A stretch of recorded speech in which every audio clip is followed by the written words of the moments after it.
سیدنا و مولانا محمد رسولہ النبی الکریم الامین الحنین المکین الرؤوف الرحیم اما بعد فاعوذ باللہ من الشیطان الرجیم بسم اللہ الرحمن الرحیم قل هو اللہ احد اللہ الصمد لم یلد ولم یولد ولم یکن له کفوا احد صدق اللہ مولانا العظیم۔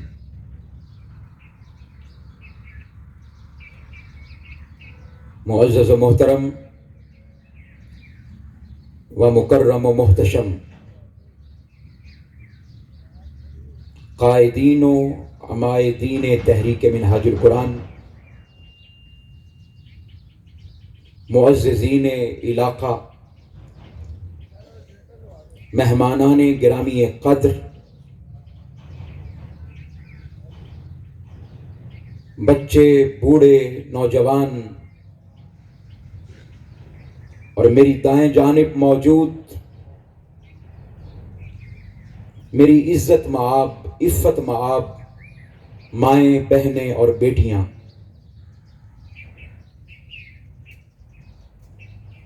اس شہر کے دور دراز علاقوں سے تشریف لانے والے جملہ احباب، تحریک منہاج القرآن، منہاج القرآن ویمن لیگ، منہاج القرآن یوتھ لیگ، MSM، تمام فورم سے تعلق رکھنے والے جملہ احباب، معزز و محترم علماء کرام، اساتذہ، طلبہ اور طالبات، بحمد اللہ تعالی، اللہ کی توفیق سے اور آقا علیہ الصلوۃ والسلام کے نالین پاک کے تصدق سے آج ہم منڈی بہاؤدین کے اس خوبصورت شہر میں قال اللہ وقال الرسول صلی اللہ علیہ وآلہ وسلم کی صدائیں بلند کرنے کے لیے یہاں جمع ہیں، جس پر میں آپ لوگوں کو مبارکباد دیتا ہوں کہ آج کے پرفتن دور میں آپ لوگوں کو اللہ پاک نے توفیق عطا فرمائی کہ سحری کھانے کے بعد، نماز فجر ادا کرنے کے بعد، جب نیند بھی ہلکی ہلکی لوریاں دے رہی ہوتی ہے، آپ لوگ اپنی قوت ایمانی کے ساتھ، جذبہ ایمانی کے ساتھ، اخلاص اور اس کی خاص مہربانی کے ساتھ اس جگہ پر، اس پلیس پر جمع ہیں۔ میں اللہ رب العزت کی بارگاہ میں دعا گو ہوں کہ مولا، جو لوگ وقت نکال کے آج کے اس پرفتن دور میں یہاں جمع ہیں درس قرآن کے لیے، مولا ان کی زندگی میں کوئی مشکل نہ رہے، سب آمین کہہ دیں، کوئی مشکل نہ رہے، کوئی پریشانی نہ رہے، کوئی تنگ دامانی نہ رہے۔ اللہ رب العزت سب کے زندگی کے مسائل کو حل فرما دے۔ میرے مولا، آج کی اس مجلس میں جتنے مریض موجود ہیں، میرے مولا ان کی مرض نہ رہے، شفا میں تبدیل ہو جائے۔ معزز و محترم حاضرین و سامعین، آج کا موضوع جیسا کہ آپ کے علم میں ہے وہ ہے عقیدہ توحید۔ کیا موضوع ہے بولیے؟ میں چاہتا ہوں کہ آپ لوگ اس میں شریک ہو جائیں، خاموش نہ رہیں۔ صرف میں ہی خطاب نہ کروں، آپ بھی اس میں شریک ہو جائیں، تاکہ کل قیامت کے دن جب ہماری گواہی لگے تو یہ گراؤنڈ بھی اس میں گواہ ہو جائے اور آپ کی زبانیں بھی اس میں گواہ ہو جائیں، شریک ہو جائیں۔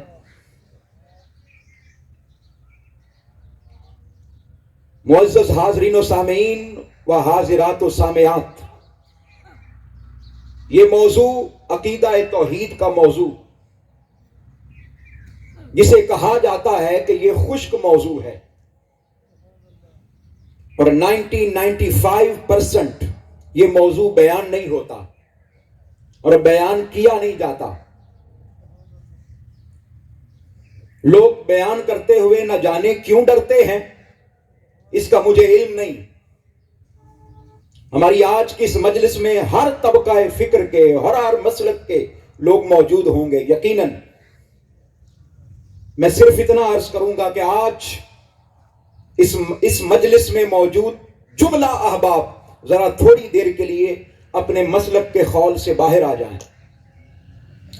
آپ کا تعلق اہل سنت سے ہے، اہل حدیث سے ہے، اہل دیوبند سے ہے، اہل تشیع سے ہے۔ خدا را تھوڑی دیر کے لیے ان مسلکی اختلافات سے باہر آ کر میری بات کو چند منٹ کے لیے سننا ہے آپ نے، اور ایمان کی کیفیت میں سننا ہے، کیونکہ ہم بات کر رہے ہیں عقیدے کی۔ بات کس چیز کی کر رہے ہیں؟ عقیدے کی۔ تو یہ بات ذہن نشین کر لیں کہ عقیدے کا لفظ عقد سے نکلا ہے، اور عقد کا معنی ہوتا ہے گانٹھ لگانا، گرا لگانا، چیز کو باندھ دینا۔ تو سن لیجئے، یہ عقیدہ جب کسی کا درست ہو جاتا ہے تو اس کا عمل بھی درست ہو جاتا ہے۔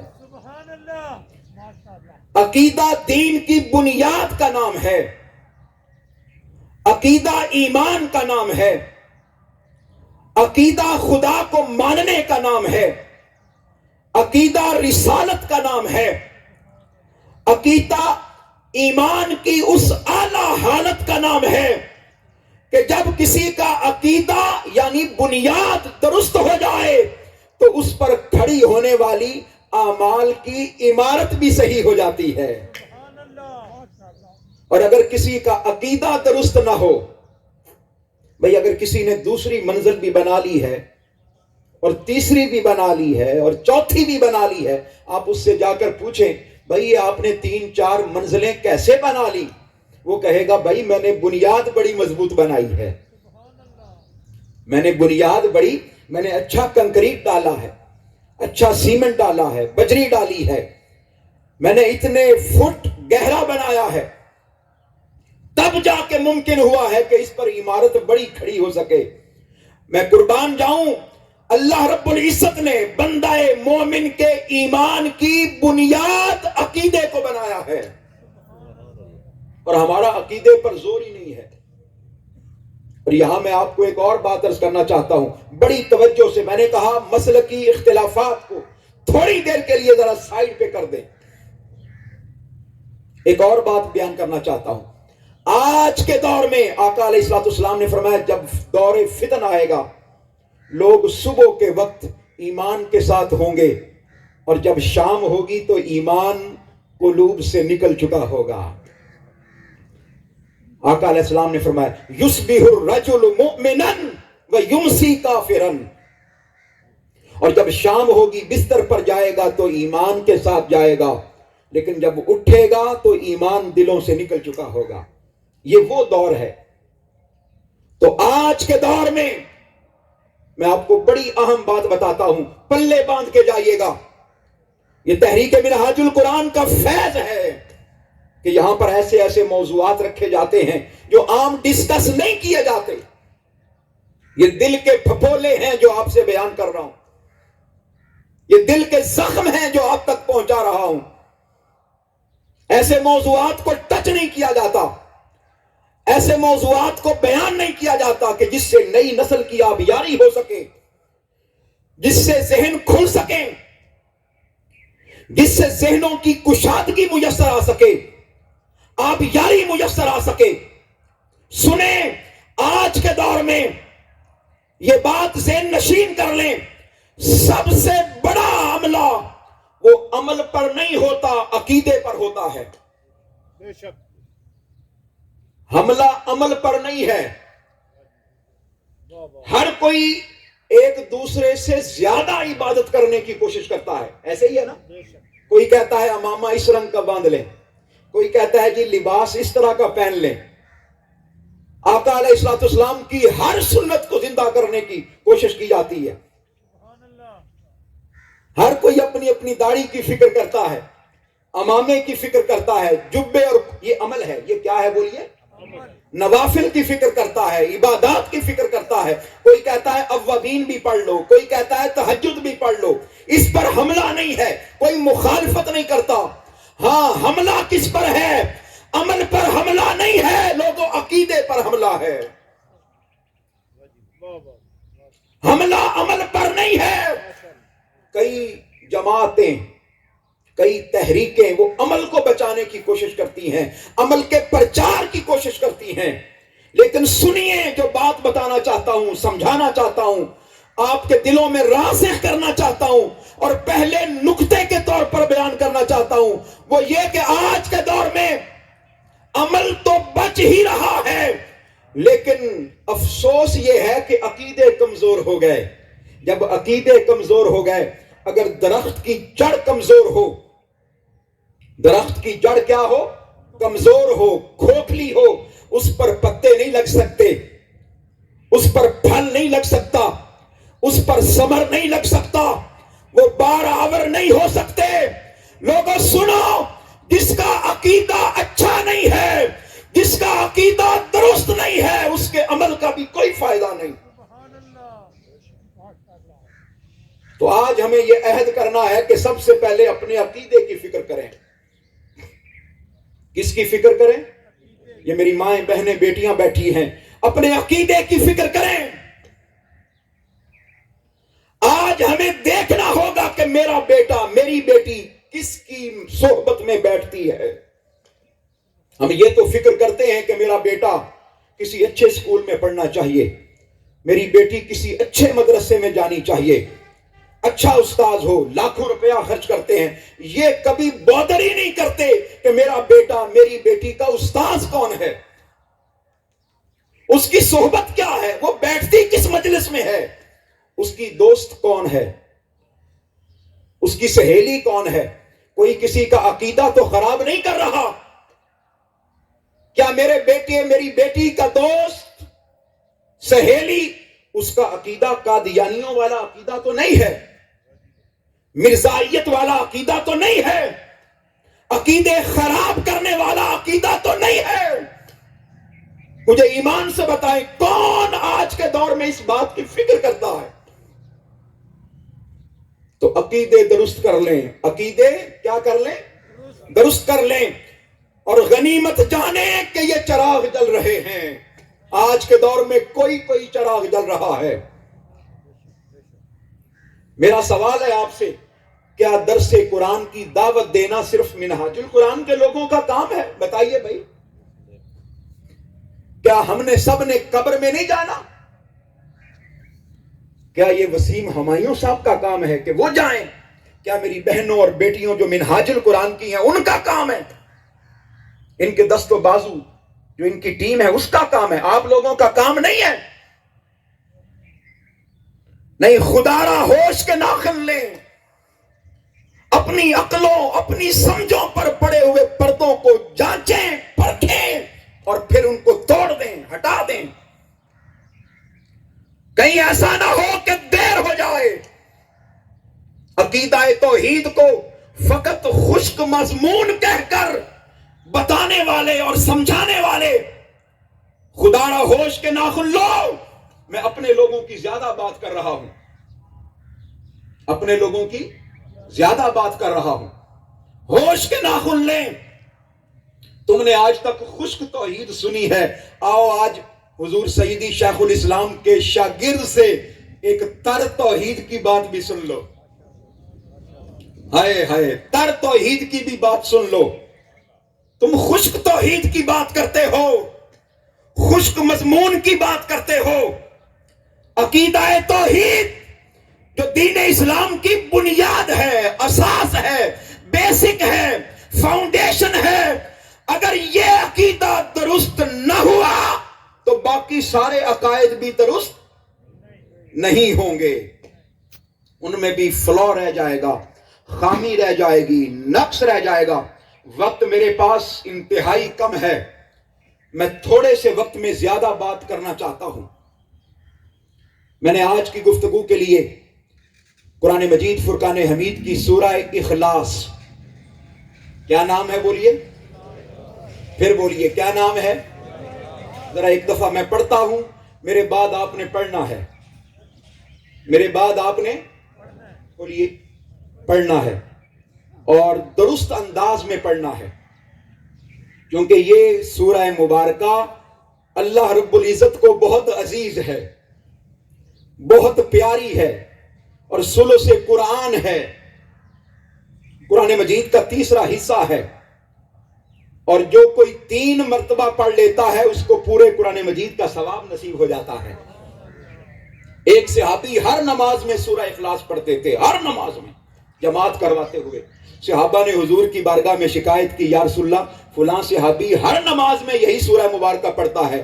حضور نے فرمایا اس سے بلا کے پوچھتے ہیں. پوچھا، اس نے کہا یا رسول اللہ مجھے اس سورہ مبارکہ سے پیار ہے، مجھے اس سورہ مبارکہ سے کیا ہے بولیے، پیار ہے. حضور نے فرمایا اچھا اگر یہ بات ہے تو سنو، اگر تمہیں اس سورہ مبارکہ سے پیار ہے تو اللہ اور اس کو رسول کو بھی تم سے پیار ہے.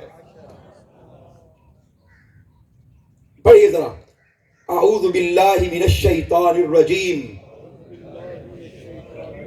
بسم اللہ الرحمن الرحیم،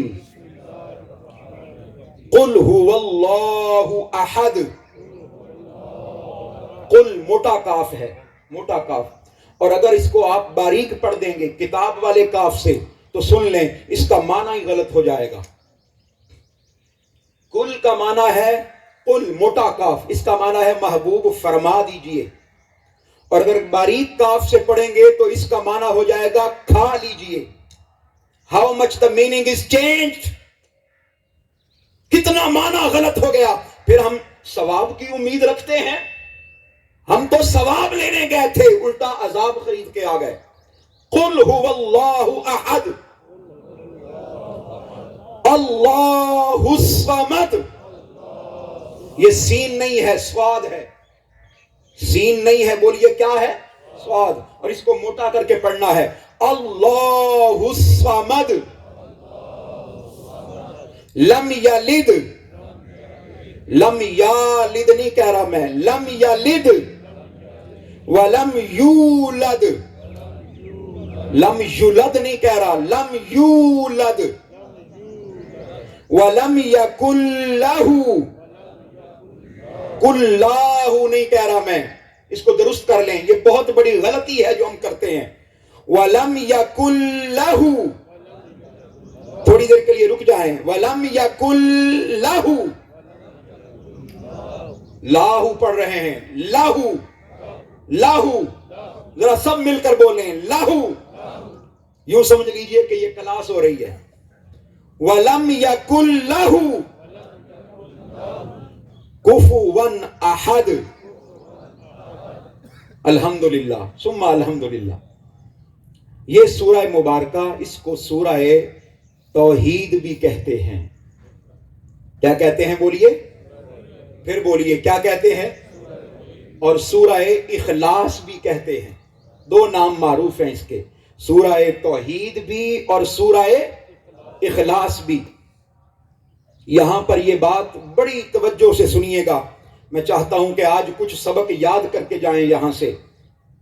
جب بھی ہم توحید کی بات کرتے ہیں تو ذہنوں میں سوال پیدا ہوتا ہے کہ توحید آخر ہے کیا، توحید نام کس چیز کا ہے، توحید کا معنی اور مفہوم کیا ہے، توحید کا مطلب کیا ہے، توحید کا مفہوم کیا ہے، توحید کی انڈرسٹینڈنگ کیا ہے، اس کے میننگز کیا ہیں، مطالب کیا ہیں، تعریف کیا ہے، ڈیفینیشن کیا ہے.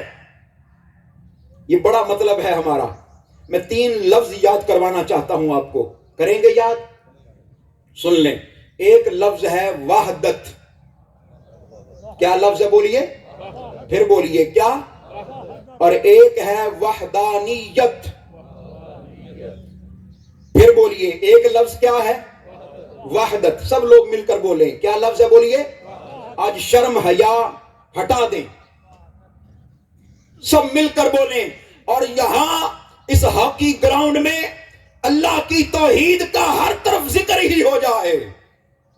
یہ درختوں کے پتے بھی گواہ ہو جائیں، یہ ریت کے ذرات بھی گواہ ہو جائیں، یہ مٹی کے ذرے بھی گواہ ہو جائیں، انسان تو انسان، چرند پرند بھی گواہ ہو جائیں کہ منہاج القرآن والوں نے ایک پنڈال سجایا تھا. اس پنڈال میں لوگ بیٹھے تھے، دنیا و مافیہا سے بے غرض وہ آنکھیں بند کر کے پکار رہے تھے کہ مولا تو ایک ہے. پکار رہے تھے. ان کو غرض نہیں تھی کہ کیا ہو رہا ہے، بس یہ غرض تھی کہ مولا کا نام جپا جا رہا ہے. کتنے لفظ میں نے کہے؟ 3. پہلا لفظ کیا ہے؟ وحدت. دوسرا لفظ کیا ہے؟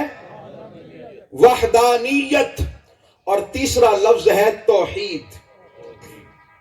کیا بولیے؟ وحدت اکائی کو کہتے ہیں، ونس کو. یہ لفظ ہے، یہ عددی بھی ہو سکتی ہے. ایک کو وحدت کہتے ہیں. ایک کو کیا کہتے ہیں بولیے؟ وحدت کہتے ہیں. اور کوئی آپ سے پوچھے کہ وحدت کیا ہے، کسی فلسفی سے پوچھ لے، کسی منطق والے سے پوچھ لے، کسی ریاضی دان سے پوچھ لے، وہ کہے گا وحدت 2 کے نصف کو کہتے ہیں. نصف الاثنین، 2 کے نصف کو کہتے ہیں. اس کا معنی یہ ہے کہ یہ توحید نہیں ہے، یہ خالی اکائی ہے. کیا ہے بولیے؟ اکائی ہے. وحدت سے ذرا آگے جائیں تو وحدانیت ہے.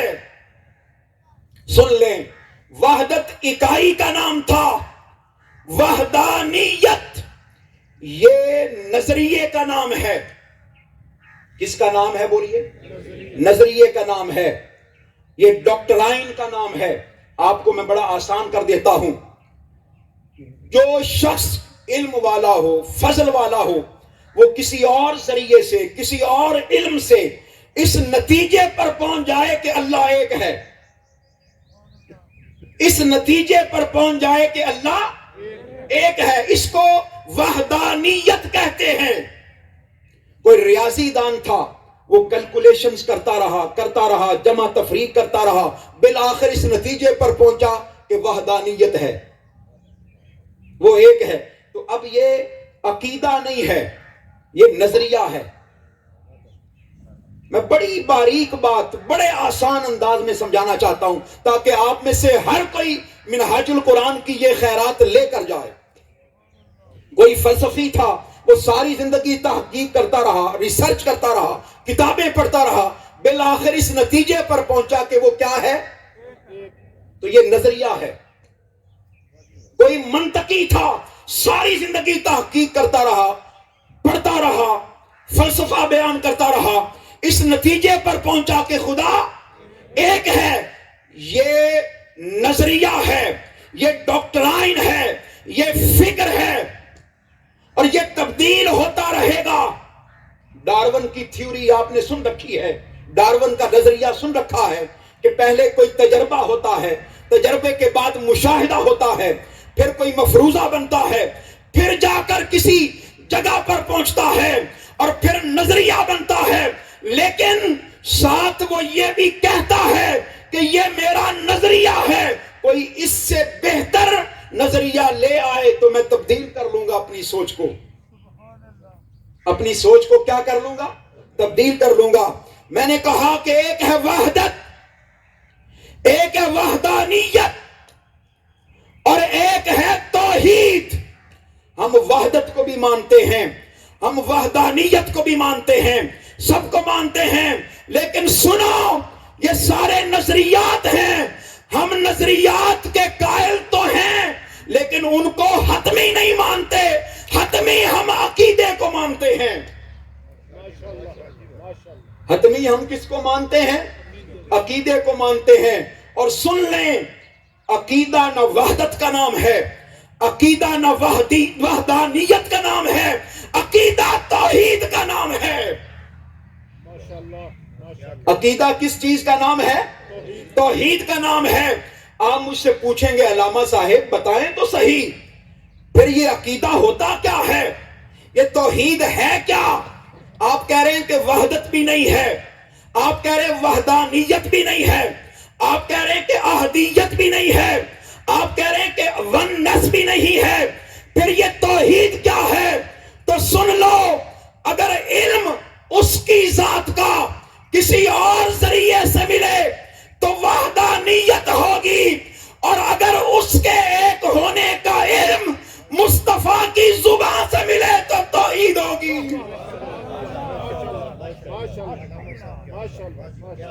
اگر مصطفیٰ کی زبان سے ملے، آمینہ کے لال کی زبان سے ملے،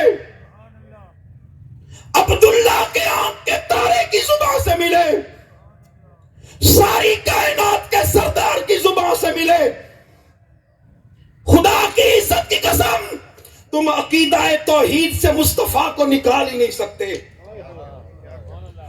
تمہیں حضور کو ماننا ہوگا، تمہیں مصطفیٰ کو ماننا ہوگا۔ اس لیے میں نے شروع میں کہہ دیا سارے عقیدے، سارے مسلک ذرا سائڈ پہ رکھنا۔ آج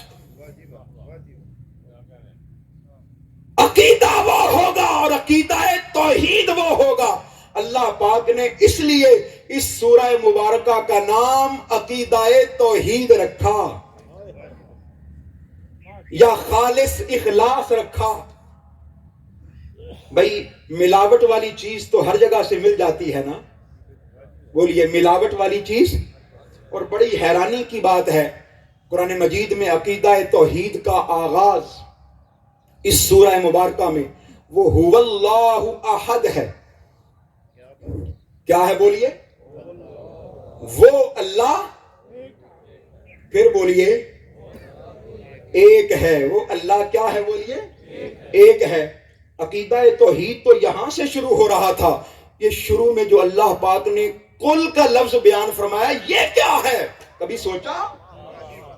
ہائے ہائے ہائے، کسی فلسفی کو لے آؤ، کسی منطقی کو لے آؤ،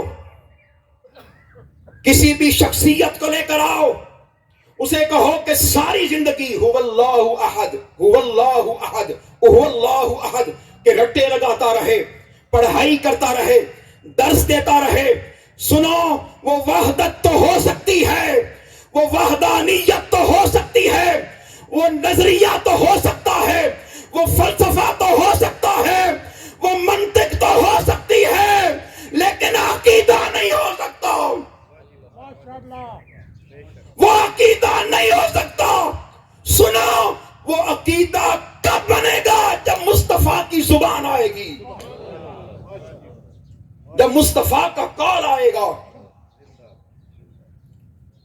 فرمایا قل هو اللہ احد، ہوا کا لفظ بیان فرمایا، ہوا، اور ہوا آپ کو پتا ہے یہ غائب کا صیغہ ہے۔ یہ میں جو ساری باتیں بیان کر رہا ہوں، خدا کی عزت کی قسم یہ منہاج القرآن کا فیض ہے، حضور سیدی شیخ الاسلام کے قدموں کی خیرات ہے۔ ہوا غائب کے لیے ہے، ضمیر ہے۔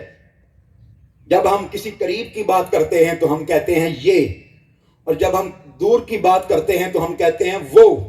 اللہ پاک فرماتا ہے نحن اقرب الیہ من حبل الورید، لوگو میں تو تمہاری شاہ رگ سے زیادہ قریب ہوں، میرا مصطفیٰ تمہاری جانوں سے زیادہ قریب ہے۔ اس لیے کہ شاہ رگ جب کٹتی ہے، شاہ رگ جب کٹتی ہے تو انسان تھوڑی دیر کے لیے پھر بھی تڑپتا ہے، پھر بھی زندہ رہتا ہے۔ جب شاہ رگ کٹتی ہے جانور تڑپتا رہتا ہے، جان نکلتی رہتی ہے۔ پر میں شاہ رگ کے قریب ہوں۔ میں کل کا معنی سمجھا رہا ہوں، کل کا معنی سمجھا رہا ہوں، ایک لمحے کے لیے بھی اپنے موضوع سے نہیں ہٹوں گا۔ فرمایا جب میرے محبوب صلی اللہ علیہ وآلہ وسلم سے کٹ جاؤ گے. جب کسی کی جان نکل جاتی ہے پھر کچھ باقی نہیں رہتا. اگر مجھے نکالو گے تھوڑی دیر کے لیے پھر بھی کچھ تڑپو گے، لیکن جب عقیدہ توحید کو مانو گے، عقیدہ رسالت کو مانو گے اور مصطفیٰ کے وسیلے سے مانو گے تو سنو امر ہو جاؤ گے. اور جب میرے مصطفیٰ کا دامن چھوڑ دو گے خدا کی قسم تباہ و برباد ہو جاؤ گے، تباہ و برباد ہو جاؤ گے. یہاں فرمایا ہو اللہ، وہ اللہ. آئیے آپ کو ایک اگلی بات بتاؤں. اللہ پاک نے قرآن مجید میں فرمایا اذا سألک عبادی انی فانی قریب. کوئی کہے جی علامہ صاحب نے جوش خطابت میں یہ بات بیان کر دی. نہیں، آئیے میں قرآن مجید سے ثابت کرتا ہوں. فرمایا میں ہوں تو بہت دور، میں ہوں تو بہت دور. اذا سألک عبادی انی، لیکن محبوب اگر یہ آپ کے در پر آ جائیں، آپ کے دروازے پر آ جائیں، آپ کی دہلیز پر آ جائیں، آپ کے در پر آ جائیں، آپ کے دریوزہ گر بن جائیں، آپ کی دہلیز پر سجدہ ریز ہو جائیں، محبوب جب آپ سے آ کر پوچھیں میری بابت، about me, if they question about me from you، اے محبوب جب یہ آپ سے میرے بارے میں پوچھیں تو محبوب بتا دینا کہ ہوں تو بہت دور لیکن مصطفیٰ تیرے قریب قریب رہتا ہوں. بھئی قریب کا لفظ اردو زبان میں آپ استعمال کرتے ہیں، میں کوئی ایسا لفظ بیان نہیں کر رہا جو آپ کو سمجھ ہی نہ آتا ہو. فرمایا فإنی قریب، محبوب اگر کسی اور واسطے سے آئیں گے تو بہت دور ہوں، مل نہیں سکتا، بہت دور ہوں، ملتا نہیں ہوں. لیکن کوئی اگر تیرے واسطے سے آئے تو محبوب بتا دو کہ بہت قریب ہوں. کوئی کہے گی جی علامہ صاحب نے جوش خطابت میں بیان کر دیا. نہیں، آئیے میں ایک آیت مبارکہ اور پیش کرتا ہوں تاکہ بات طے ہو جائے. بات کیا ہو جائے؟ فرمایا الرحمن فاسأل بہ خبیرا. ہائے ہائے ہائے، رحمان کے متعلق اگر جاننا ہو، رحمان ہمایوں صاحب رحمان کے متعلق جاننا ہو تو فرمایا یہ نہیں فرمایا فاسأل بہ علیما، یہ نہیں فرمایا کہ پھر کسی علم والے کے پاس چلے جایا کرو. اگر رحمان کے بارے میں جاننا ہو تو کسی کتابیں پڑھنے والے کے پاس چلے جایا کرو، کسی مدرسے میں جانے والے کے پاس چلے جایا کرو، کسی فلسفی کے پاس چلے جایا کرو، کسی منطقی کے پاس جایا کرو، کسی ریاضی دان کے بارے میں جایا کرو، کسی بایو کیمسٹری فزکس کے بارے میں جاننے والے کے بارے میں جایا کرو، کسی اسٹرونومی کے ماہر کے پاس جایا کرو. یہ نہیں فرمایا، یہ نہیں فرمایا فاسأل بہ علیما، فرمایا فاسأل بہ خبیرا. مولا کے بارے میں جاننا ہو تو کسی خبر والے کے پاس جایا کرو، کیونکہ علم کسب کے ذریعے آتا ہے. علم کس کے ذریعے آتا ہے؟ میں چھوٹی سی مثال دوں گا. آپ ہر روز دیکھتے ہیں خبر پڑھنے والے کو جو ٹی وی پر بیٹھ کر خبریں پڑھ رہے ہوتے ہیں. میرا یہ سوال ہے کیا کوئی خبر وہ اپنے پاس سے دے سکتے ہیں؟ بتائیے بھائی. نہیں، انہوں نے سب کچھ سامنے لکھا ہوتا ہے. خبر کہیں اور سے آتی ہے، وہ پڑھ کے سناتے ہیں. اس کی خبر اپنی ذاتی کوشش سے حاصل نہیں کی جا سکتی، علم سے حاصل نہیں کی جا سکتی، فلسفے سے حاصل نہیں کی جا سکتی، منطق سے حاصل نہیں کی جا سکتی، ریاضی سے حاصل نہیں کی جا سکتی، کسی کیلکولیشن کے نتیجے میں حاصل نہیں کی جا سکتی، اپنی تحقیق اور ریسرچ سے حاصل نہیں کی جا سکتی. اس کی خبر کسی خبر دینے والے سے حاصل کی جا سکتی ہے. اس کی خبر مدینے والے سے حاصل کی جا سکتی ہے. اس کی خبر آمینہ کے لال سے حاصل کی جا سکتی ہے. اسی لیے لوگ آج دھکے کھا رہے ہیں، در بدر خار ہو رہے ہیں، نہ اس کی سمجھ آتی ہے نہ اس کی سمجھ آتی ہے۔ اگر چاہتے ہو کہ اس کی سمجھ آ جائے تو اس کی بارگاہ میں حاضر ہو جاؤ، اس کی سمجھ آ جائے گی۔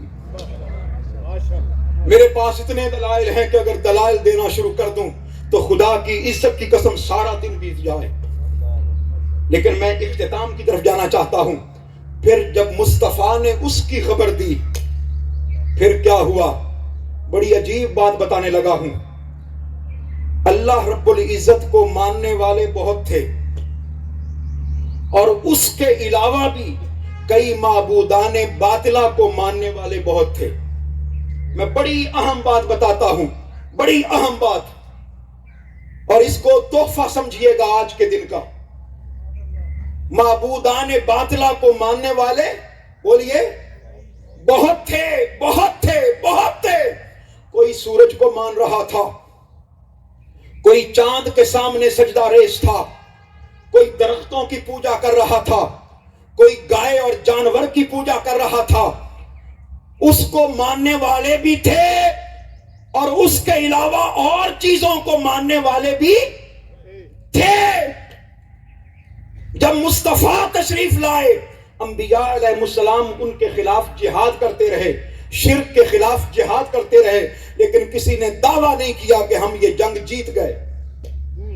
جب حضور تشریف لائے، کیونکہ آپ خاتم النبیین تھے، آپ نے یہ اعلان کیا، لوگوں وہ جنگ جو آدم علیہ السلام لڑتے آئے، نوح علیہ السلام لڑتے آئے، ابراہیم علیہ السلام لڑتے آئے، موسیٰ علیہ السلام لڑتے آئے، عیسیٰ علیہ السلام لڑتے آئے، سنو وہ محنت کرتے رہے، کامیابی کسی کا مقدر نہ ٹھہری، لیکن میں محمد مصطفیٰ اعلان کرتا ہوں کہ شرک کے خلاف جنگ میں نے جیت لی ہے۔ اسی لیے تو توحید خالص کہا گیا سورہ اخلاص کو۔ کیا کہا گیا؟ اخلاص اس کا نام ہے، توحید خالص۔ لیکن اللہ نے پھر عجیب کرم کیا، وہ لوگ جو معبودان باطلہ کی پرستش کرتے آئے، اللہ پاک نے ایک ایک کر کے ان تمام معبودان باطلہ کو مصطفیٰ کے سامنے سجدہ ریز کر دیا۔ بھئی درختوں کی پوجا کرتے تھے پہلے لوگ، حضور کے زمانے میں درختوں نے حضور کو سجدے کیے کہ نہیں کیے؟ ذرا مل کر بولیے گا، سجدے کیے کہ نہیں کیے؟ ہائے ہائے ہائے۔ ایک شخص آیا، اس نے کہا یا رسول اللہ مجھے اللہ کی توحید پر کوئی دلیل دے، اور آپ جو سچے رسول ہیں کوئی دلیل دیں۔ حضور نے فرمایا کس چیز کی دلیل؟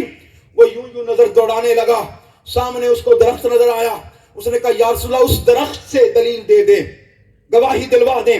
حضور نے فرمایا جاؤ، میں نہیں جاتا، جاؤ جا کر اس درخت سے کہو کہ مصطفیٰ بلاتے ہیں۔ وہ گیا، اس نے جا کر ایک ٹہنی کو پکڑا، ٹہنی کو پکڑ کے کہتا ہے تمہیں محمد مصطفیٰ بلاتے ہیں۔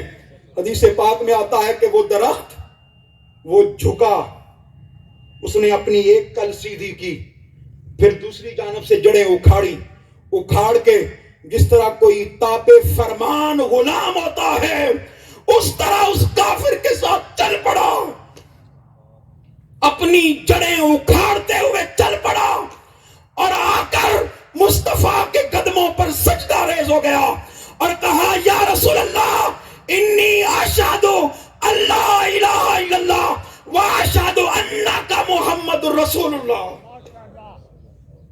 درخت سجدہ ریز ہو گئے۔ میرا سوال ہے، علی کے لیے سورج، ڈوبا سورج مصطفیٰ نے واپس کروایا کہ نہیں کروایا؟ بولیے۔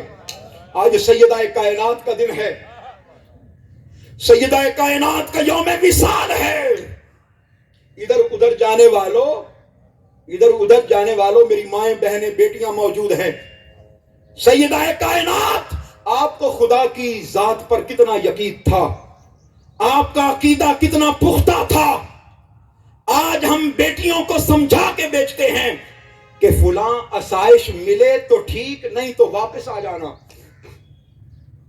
فلاں چیز ملے تو ٹھیک، نہیں تو واپس آ جانا، کوئی ظلم کرے تو واپس آ جانا۔ خدا کی عزت کی قسم، مصطفیٰ نے بھی اپنی بیٹی کو یہی سمجھا کے بھیجا تھا مجھے بتائیے گا ذرا، ہم نے اپنی اولادوں کی تربیت کرنا چھوڑ دی. مولا کائنات نے سیدہ کائنات سے کہا کچھ غلام آئے ہیں، کیوں نہ اپنے بابا جان سے جا کر درخواست کرو، بابا جان کو ایک غلام مجھے بھی عطا کر دیں. سیدہ کائنات نے کہا مجھے شرم آتی ہے، ہائے ہائے مجھے شرم آتی ہے، اپنے بابا جان سے کیسے سوال کروں. مولا کائنات کے بار بار اصرار پر سیدہ کائنات چلی گئی، جا کے عرض کیا بابا جان یہ دیکھیے ہاتھ چکی پیس پیس کر پھٹ گئے. بابا جان کوئی غلام سنا ہے آئے ہیں، کوئی ایک غلام ہمیں بھی عطا فرما دیں. قربان جائیں میرے آقا علیہ السلام نے فرمایا اے بیٹی فاطمہ تمہیں کوئی اس سے بھی اعلیٰ چیز عطا نہ کر دو، اس سے بھی اعلیٰ چیز عطا نہ کر دو. سیدہ کائنات کے چہرے پر خوشی آ گئی، رونق آ گئی.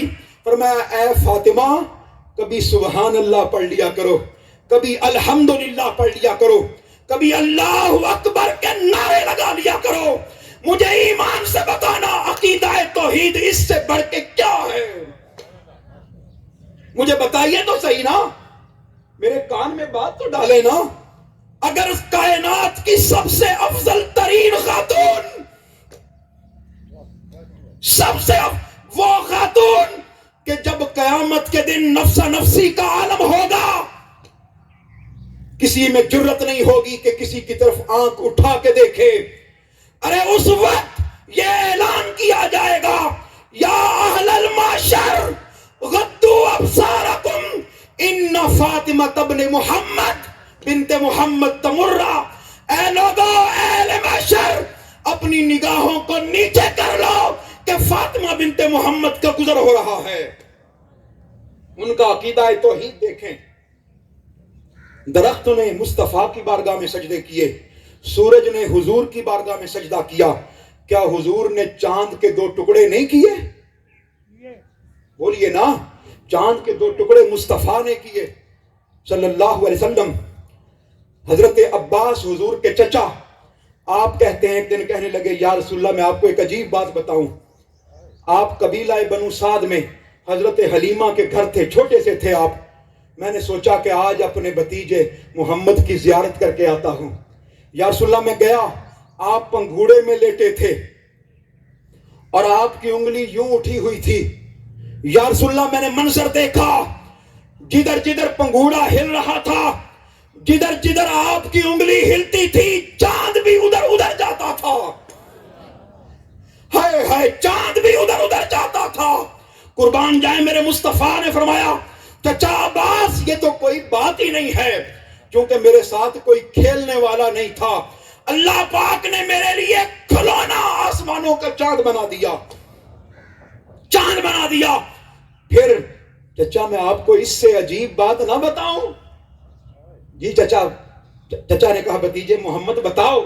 فرمایا جب میں اپنی ماں کے بطن میں تھا، ہائے ہائے ہائے، جب میں اپنی ماں کے بطن میں تھا ادھر لوح محفوظ پر تقدیر کا قلم چلتا تھا. اے چچا جان آپ تو پنگھوڑے کی بات کرتے ہیں، میں جب اپنی ماں کے بطن میں تھا لوح محفوظ پر چلنے والے قلم کی آواز تب بھی سن لیتا تھا. یہ توحید ہے. یہ کیا ہے بولیے؟ توحید ہے. سن لیجئے، جانوروں نے بھی مصطفیٰ کو سجدے کیے. ام المومنین سیدہ عائشہ صدیقہ کے پاس بکری تھی. وہ کہتی ہیں جب تک حضور گھر میں رہتے وہ بکری حضور کو تکتی رہتی، جیسے ہی حضور گھر سے باہر جاتے وہ بے تاب ہو جاتی، جیسے ہی حضور واپس آتے وہ اپنا سر مصطفیٰ کے قدموں میں رکھ دیتی. غزوہ خیبر کے موقع پر میں اپنی گفتگو کو ختم کرنے جا رہا ہوں، اختتام کی طرف جا رہا ہوں. بڑی توجہ سے بات سنیے گا، جس کو ضروری کام نہیں ہے وہ پلیز میری آخری بات سن کے جائیے گا. غزوہ خیبر کے موقع پر جب مولا کائنات کی ایک انگلی سے خیبر کا دروازہ اکھاڑ کے پھینک دیا گیا، اکھاڑ کے پھینک دیا گیا. آقا علیہ الصلوۃ والسلام واپس تشریف لا رہے تھے کہ ایک یہودی حضور کی بارگاہ میں حاضر ہوا. اس نے کہا یا رسول اللہ صلی اللہ علیہ وسلم میں نے گدھا خریدا ہے، بڑا نسلی گدھا ہے، لیکن یا رسول اللہ عجیب بات ہے، جیسے ہی میں اس پر سوار ہوتا ہوں وہ مجھے زمین پر گرا دیتا ہے. پٹک دیتا ہے زمین پر، گرا دیتا ہے۔ آقا علیہ السلام نے فرمایا کہ کوئی بات نہیں، مجھے اس کے پاس لے چلو۔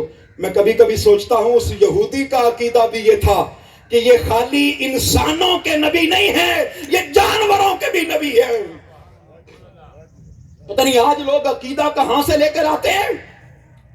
اللہ کا بھی وعدہ تھا کہ محبوب جو جنگ تو نے شرک کے خلاف جیتی ہے نا، تو جس جس کی یہ پوجا کرتے رہے میں ان سب کو تیری بارگاہ میں سجدہ ریز کر دوں گا، سجدہ ریز کر دوں گا۔ اس نے کہا یا رسول اللہ وہ جانور، وہ گدھا مجھے گرا دیتا ہے۔ حضور نے فرمایا مجھے اس کے پاس لے چلو۔ حدیث پاک میں آتا ہے جیسے ہی حضور اس کے پاس گئے، اس نے حضور کے قدموں پر سر رکھ دیا، حضور کو سجدہ کیا۔ آقا علیہ السلام نے اس کے کان سے پکڑا، پوچھا بھئی ماجرا کیا ہے؟ وہ زبان حال سے بولا حضور کی بات۔ تمام حدیث کی کتابوں میں اور تاریخ کی کتابوں میں یہ واقعہ موجود ہے۔ اس نے آقا علیہ السلام کو بتایا یا رسول اللہ صلی اللہ علیہ وسلم میرے آباء و اجداد میں 60 گدھے ہوئے ہیں۔ کتنے بولیے؟ 60۔ اور یا رسول اللہ وہ سارے کے سارے کسی نبی کی سواری بنے ہیں۔ ہائے ہائے ہائے، وہ سارے کے سارے کسی نہ کسی نبی کے سواری بنے ہیں۔ یا رسول اللہ میں اپنی نسل کا آخری گدھا ہوں، اپنی نسل کا آگے میری اولاد نہیں ہے، آخری گدھا ہوں۔ اور یا رسول اللہ آپ نبوت کے آخری امین ہیں، آخری نبی ہیں۔ یا رسول اللہ میری خواہش یہ ہے کہ جس طرح میرے آباء و اجداد نبیوں کی سواری بنے ہیں میں آپ کی سواری بن جاؤں۔ یا رسول اللہ میں کوئی بد نسل نہیں ہوں کہ اس کو گراتا پھروں، بڑا مہنگا خریدا ہے اس نے مجھے، لیکن میری خواہش یہ ہے کہ میں آپ کی سواری بنوں، آپ مجھ پر سوار ہوں۔ آقا علیہ السلام نے فرمایا اچھا بھائی مجھے بات سمجھ آ گئی۔ یہودی سے کہا مجھے بیچو گے؟ اس نے کہا یا رسول اللہ یہ بھی آپ کا میں بھی آپ کا، مجھے کلمہ پڑھا کر مسلمان کر لیجئے۔ ہائے ہائے مجھے کلمہ پڑھا کر مسلمان کر لیجئے۔ حضور نے اس کو خرید لیا، اس کا نام ہے یافور۔ بخاری شریف میں، مسلم شریف میں حدیث کی کتابیں بھری پڑی ہیں، اس کا نام یافور تھا۔ حضور نے کسی کو پیغام بھیجنا ہوتا تو حضور اس کے نام پیغام بھیجتے، وہ جا کر دروازے پر دستک اپنا منہ ہلاتا لگاتا، صحابی سمجھ جاتے کہ مصطفیٰ بلا رہے ہیں۔ ہائے ہائے ہائے مصطفیٰ بلا رہے ہیں۔ جب آقا علیہ السلام کا وصال ہو گیا 3 دن تک حضور کو تلاش کرتا رہا، 3 دن تک حضور کو تلاش کرتا رہا۔ کبھی مسجد نبوی کے دروازے پر کھڑا ہو جاتا، حضور کو تلاش کرتا، سونگتا، خوشبو سونگتا۔ کبھی مدینے میں ایک باغ تھا، اس باغ پر چلا جاتا۔ ارے کبھی سیدہ کائنات کے دروازے پر جا کر اپنا چہرہ رگڑتا، سیدہ کائنات اپنے بابا کی خبر دے۔ 3 دن تک حضور کو تلاش کرتا رہا، اور جب 3 دن حضور اس کو نہ ملے، اس نے مدینے میں کنواں تھا، اس میں چھلانگ لگا کے جان آفری کے سپرد کر دی۔ اس کا عقیدہ توحید اتنا پختہ تھا، اس نے کہا جس زندگی میں مصطفیٰ نہیں ہے اس زندگی کی کوئی ضرورت ہی نہیں ہے۔ یا رسول اللہ ہمیں بھی اپنا نسلی غلام بنا لے۔ میں دعا کرنے لگا ہوں، خدا را آمین کہیے گا۔ یا رسول اللہ میری ان بہنوں اور بیٹیوں کو اپنی کنیز بنا لے۔ یا رسول اللہ ہماری نسلوں کو اپنا غلام بنا لے۔ یا رسول اللہ وہ 4 ٹانگوں والا جانور ہو کر جس کو ہم بیوقوف کہتے ہیں، جس کو ہم احمق کہتے ہیں، یا رسول اللہ اس نے آپ کے در کا دامن نہیں چھوڑا۔ یا رسول اللہ تھوڑی بہت خدمت ہم سے بھی قبول کر لے۔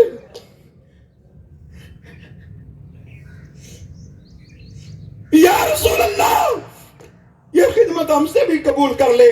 یہ منہاج القرآن کے ساتھی ان سے بھی خدمت قبول کر لے۔ میرے مولا جتنی تنظیمیں بیٹھی ہیں، جتنی تحریکیں بیٹھی ہیں، اپنی ہمت کے مطابق جو تیرے دین کی خدمت کر رہے ہیں ان کی خدمت قبول فرما لے۔ تو جانوروں نے مصطفیٰ کو سجدے کیے۔ صحابہ نے سوچا کہ اگر ہر جانور ہر چیز مصطفیٰ کو سجدہ کر رہی ہے تو کاش ہمیں بھی اجازت مل جائے. سیدنا صدیق اکبر نے باقاعدہ اجازت مانگی، لیکن حضور کی امت میں اور حضور کی شریعت میں سجدہ عبادت بھی حرام اور سجدہ تعظیمی بھی حرام. فرمایا نہیں، کیونکہ یہ امت پہلی امتوں میں سجدہ تعظیمی جائز تھا، کیونکہ یہ امت خالص توحید کی بات کرتی ہے، یہ شریعت خالص توحید کی بات کرتی ہے، اور یہ توحید لفظ کل سے شروع ہوتی ہے.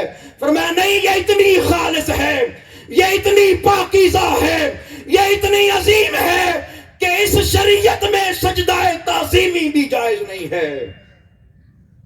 اب آخری بات عرض کرتا ہوں، تو پھر ذہنوں میں سوال پیدا ہوتا ہے کہ ایمان آج کے دور میں بچے گا کیسے؟ سوال ہے کہ نہیں ہے؟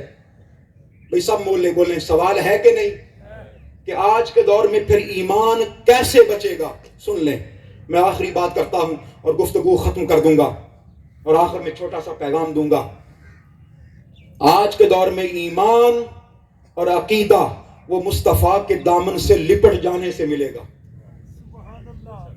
حضور کے دامن کو مضبوطی سے پکڑ لینے سے ملے گا، عقیدہ توحید کو صحیح طور پر تھام لینے سے ملے گا. امام فخر الدین رازی تفسیر کبیر کے مصنف، جنہوں نے 30 جلدوں پر تفسیر کبیر لکھی. کتنی جلدوں پر؟ مفاتیح الغیب، بڑی مشہور تفسیر ہے، فلسفہ کے، منطق کے امام. جب ان کا انتقال ہو گیا، انتقال کے بعد کسی نے خواب میں پوچھا، اے امام فخر الدین رازی بتائیے کیا بنا؟ انہوں نے کہا، سنو، جب کسی کی موت کا وقت نزدیک آتا ہے تو شیطان اپنا آخری حملہ کرتا ہے، آخری حملہ. یہ بات ہم میں سے ہر کسی کو معلوم ہونی چاہیے. شیطان ایک آخری بھی حملہ کرتا ہے جب موت کا وقت نزدیک ہوتا ہے. یہ بخاری شریف اور مسلم شریف کے حدیث پاک. کبھی کبھی وہ باپ کی شکل میں آتا ہے دائیں جانب سے اور آ کے کہتا ہے، میں نے تمہاری بڑی خدمت کی ہے، تمہیں بڑا پالا ہے، پوسا ہے، تو دیکھو میں باپ ہو کر تمہیں نصیحت کرتا ہوں کہ یہودی ہو جاؤ. تو جو بدبخت ہوتے ہیں، جو ساری زندگی گناہوں میں گزارتے ہیں، وہ اس کے ہتھے چڑھ جاتے ہیں.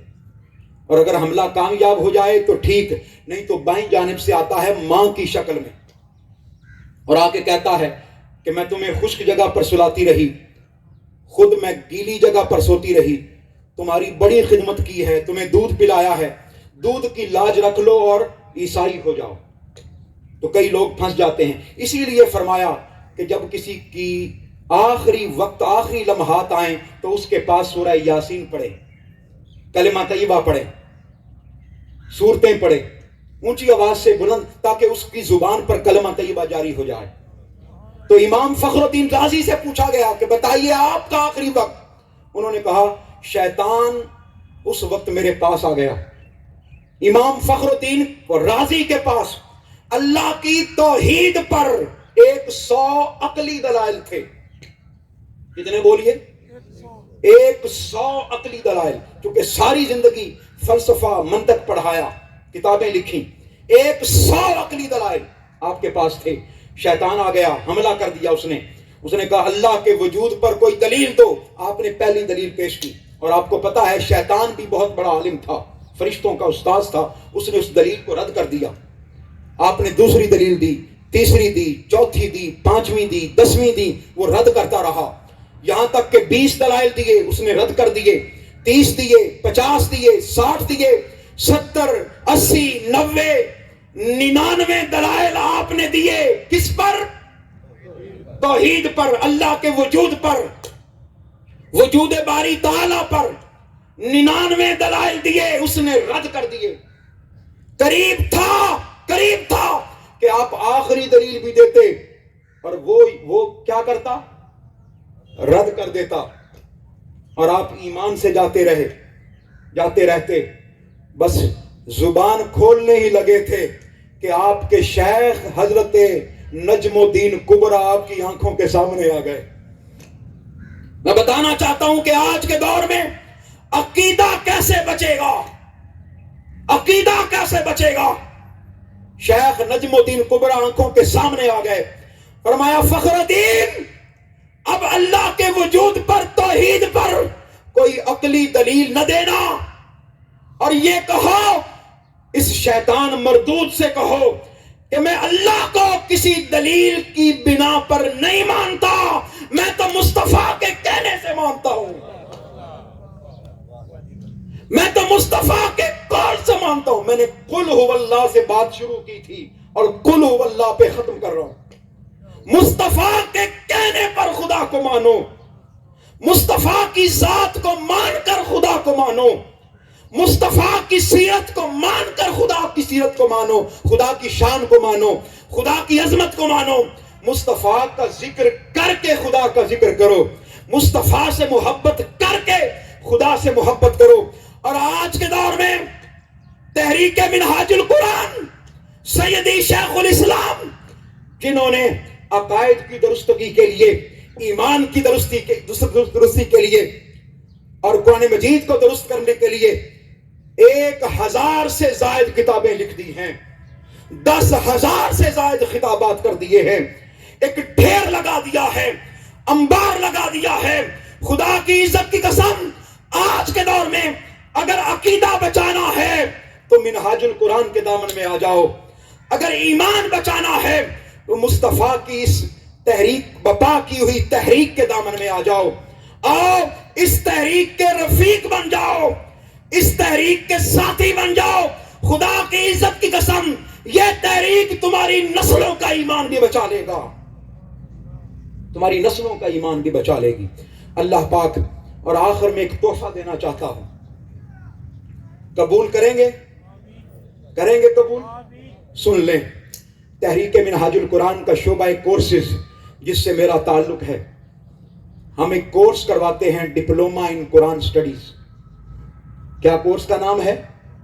یہ ان لوگوں کے لیے ہم نے ڈیزائن کیا ہے 10 روزہ کورس، جو کبھی کسی مدرسے میں نہیں گئے، کبھی کسی دینی ادارے میں نہیں گئے، جنہوں نے کبھی صرف نہیں سیکھی، نحو نہیں سیکھی، تجوید نہیں سیکھی، گرامر نہیں سیکھی۔ ہم صرف 10 دن کے اندر سیدی شیخ الاسلام کا فیض جادو سر چڑھ کے بولتا ہے، صرف 10 دن کے اندر ہم علم التجوید سارا کا سارا پڑھا دیتے ہیں، صرف 10 دن کے اندر۔ عربی گرامر، ایم اے عربی، ایم اے اسلامیات تک پڑھا دیتے ہیں۔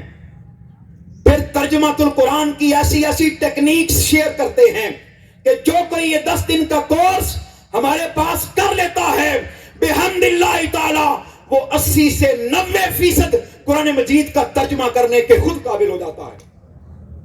پھر فن خطابت سکھاتے ہیں، اور آخر میں ہم اس میں محبت مصطفیٰ بھی سکھاتے ہیں، آقا علیہ السلام کا۔ انشاءاللہ العزیز آپ کی تنظیم سے مشاورت کے بعد، رمضان المبارک کے بعد انشاءاللہ یہ 10 روزہ کورس آپ کے علاقے میں ہوگا، آپ کے شہر میں ہوگا۔ یہ کو کلاس ہوگی مرد و خواتین کے لیے، وہ لوگ کہ جن کی تعلیم میٹرک ہے، ایف اے ہے، بی اے ہے، ماسٹرز ہے، ایم فل ہے، پی ایچ ڈی ہے، ان کے لیے یہ کورس ہوگا انشاءاللہ العزیز۔ آپ کے علاقے میں انقلاب بپا ہوگا، آپ کے علاقے کے 100 سے 150 مرد و خواتین پڑھے لکھے نوجوان، ہم ان کو کل ان کو سکھائیں گے انشاءاللہ العزیز۔ تو اس پروگرام کی بھی تیاری کریں۔ اور آپ کو معلوم ہے کہ یہ درس قرآن کی مجلس 5 دنوں پر مشتمل ہے۔ کتنے دنوں پر؟ آج دوسرا دن تھا، کل تیسرا پروگرام ہے، اور کل کا موضوع بڑا اہمیت کا حامل۔ وہ موضوع کیا ہے؟ امہات المؤمنین اور آج کی خواتین۔ یہ میری ماؤں اور بہنوں اور بیٹیوں کے لیے اور ان کے سرپرست مردوں کے لیے یہ انتہائی اہمیت کا حامل پروگرام ہے۔ اور اس میں جو اسکالر تشریف لا رہے ہیں، محترم علامہ فیصل نذیر وڑاج صاحب، وہ اب ہمارے پاس مہمان ہیں۔ چند ہی مہینوں کے بعد وہ اٹلی جانے لگے ہیں، ان کی اپوائنٹمنٹ ہو گئی ہے۔ اور یہ جو ٹیم آپ کے پاس آ رہی ہے خطابات کرنے کے لیے، میں ان میں سب سے نکما ہوں، ناکارہ ہوں، خدا کی عزت کی قسم، مجھے اپنی اوقات کا پتہ ہے۔ یہ بڑے اسکالرز ہیں، کل کا پروگرام مس کرنے والا نہیں ہے۔ آپ میں سے ہر کوئی خود تو آئے گا ہی، لیکن میں چاہتا ہوں کہ آپ اپنے دونوں ہاتھوں کو خالی کر کے نہ آئیں۔ اپنے ایک دوست کو ادھر سے پکڑے، ایک دوست کو ادھر سے پکڑے، اپنی ایک سہیلی کو ادھر سے پکڑے، ایک سہیلی کو ادھر سے پکڑے۔ دعوتیں لوگوں کو لے کر آئیں. کل یہ پنڈال بھر جانا چاہیے, بھر جانا چاہیے. خدا کی عزت کی قسم میں بتانا چاہتا ہوں, وہ لوگ جو ان دروس قرآن میں شریک ہیں ان کی فکری تربیت بھی ہو رہی ہے, نظریاتی تربیت بھی ہو رہی ہے, عقیدے کی تربیت بھی ہو رہی ہے, اور عمل کی تربیت بھی ہو رہی ہے. انشاءاللہ العزیز اللہ پاک آپ کو سلامت رکھے, آباد رکھے, عزتوں سے نوازے. بہت ساری دعاؤں کی ضرورت ہے. دعا کریں کہ اللہ پاک اس مشن کو ہمیشہ پھلتا پھولتا رکھے. اور یہ لوگ جو تحریک منہاج القرآن کے ایفرٹس کرتے ہیں, خدا کی عزت کی قسم یہ کسی سے کوئی تنخواہ نہیں لیتے, کوئی پیسے نہیں لیتے, بلکہ یہ اپنی جیب سے خرچ کرتے ہیں, اپنی جیب سے خرچ کرتے ہیں. کل کے پروگرام کو ضرور اٹینڈ کریں, سب لوگ تشریف لائیں. اللہ پاک آپ کو سلامت رکھے, آباد رکھے, اور ہماری تمام کوششوں کو اپنی بارگاہ میں قبول فرمائے. وما علینا الا البلاغ المبین. اللہم صلی علی سیدنا و مولانا محمد وعلی آل سیدنا مولانا محمد وبارک وسلم. یا اللہ پاک اس محفل پاک میں جتنے لوگ موجود ہیں, آج کی اس مجلس سے کوئی شخص بھی خالی ہاتھ واپس نہ جائے. تجھے عقیدہ توحید کا واسطہ, عقیدہ رسالت کا واسطہ, عقیدہ عصمت انبیاء کا واسطہ, حضور کی اہل بیت کا واسطہ, سیدہ کائنات کا واسطہ, مولا کائنات کا واسطہ, تیرے محبوب کے یاروں کا واسطہ, قرآن مجید کی تلاوت کا واسطہ, اس مہمان رمضان کا واسطہ. میرے مولا آج کی مجلس میں جتنے لوگ بیمار ہیں سب کو شفا عطا فرما دے, جتنے مریض ہیں سب کو شفا عطا فرما دے. ملک پاکستان پر کرم فرما دے, ملک پاکستان پر رحم فرما دے. ہم سب کی زندگیوں کو بدل دے میرے مولا.